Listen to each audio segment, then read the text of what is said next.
हाँ मित्रों, मैं एक बार फिर से गुरुजी उपस्थित हूँ। चलते हैं बिना समय गए हुए, शुरू करते हैं। आज का विषय है भारत का नवनिर्मित संसद भवन। 1 नंबर से शुरू करते हैं। नवनिर्मित संसद भवन का उद्घाटन कब हुआ? यह नवनिर्मित संसद भवन का उद्घाटन 28 मई 2023 को हुआ। इसका उद्घाटन श्री नरेंद्र मोदी जी ने किया था। आगे देखते हैं, नवनिर्मित संसद भवन का आधारशिला कब रखी गई? तो नवनिर्मित संसद भवन का आधारशिला 10 दिसंबर 2020 को रखा गया। तो उद्घाटन हुआ 28 मई 2023 को और इसका आधारशिला रखा गया था 10 दिसंबर 2020 को। आगे देखते हैं, नए संसद भवन का उद्घाटन के शुभ अवसर पर कितने रुपये का सिक्का लॉन्च किया गया?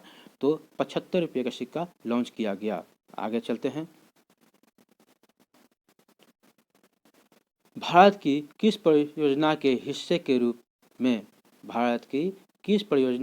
के रूप में संसद भवन का दिल्ली में किया गया? निर्माण दिल्ली में किया गया। तो सेंट्रल विस्टा पुनर्विकास परियोजना के रूप में किया गया। आगे देखते हैं, नए संसद भवन का डिजाइन किसने तैयार किया? यह BPSC 2.0 में आया था।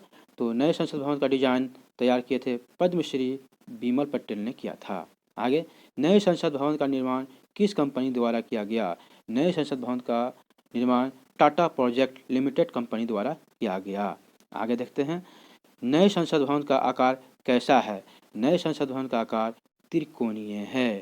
चलते हैं आगे देखते हैं,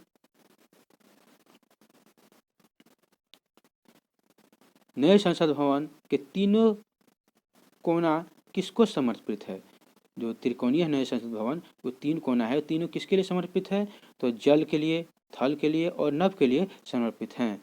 चलते हैं आगे देखते हैं, नए संसद भवन के तीनों मुख्य द्वार जल, थल और नभ द्वार को क्रमशः क्या नाम दिया गया है?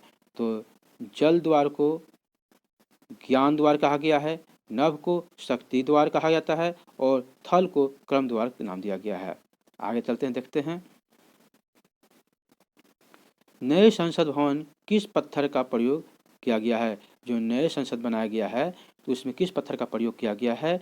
तो किया गया है ग्रेनाइट और बलुआ पत्थर का किया गया है। ये राजस्थान से लाया गया है। आगे चलते हैं, देखते हैं, संसद भवन में राष्ट्रीय प्रतीक का निर्माण कहाँ किया गया है? तो छत पर किया गया है। कहाँ गया है? छत पर किया है। यह कांच से बना है। इसका वजन 9,500 किलोग्राम है और ऊंचाई 6.5 मीटर है। आगे देखते हैं, नए संसद भवन में लोकसभा और राज्यसभा कक्ष में प्रतिनिधियों के बैठने के लिए कितने सीट हैं? तो लोकसभा के लिए 888 सीटें हैं और राज्यसभा के लिए 384 सीटें हैं। और नए संसद में कुल मिलाकर सीट जो हैं 1272 हैं। आगे चलते हैं, देखते हैं, नए संसद भवन में नंदी के साथ पवित्र सेंगोल राजदंड की स्थापना की गई है। यह किस वंश से इस्तेमाल होता आ रहा है? तो चोल वंश से इस्तेमाल होता आ रहा है, यानी चोल सम्राट से इस्तेमाल होता आ रहा है। यह सेंगोल सत्ता हस्तांतरण की पहचान रहा है और तमिल संस्कृत की शान रहा है। कहाँ का शान रहा है? तो तमिल संस्कृत की शान रहा है। आगे देखते हैं, राजदंड कितने फीट लंबा है? तो राजदंड 5 फीट लंबा है। इसके शीर्ष पर 2 बैल हैं। आगे देखते हैं, लोकसभा का आंतरिक हिस्सा किस पर आधारित है? लोकसभा का आंतरिक हिस्सा जो है मोर पक्षी पर आधारित है। आंतरिक हिस्सा किसका? लोकसभा का।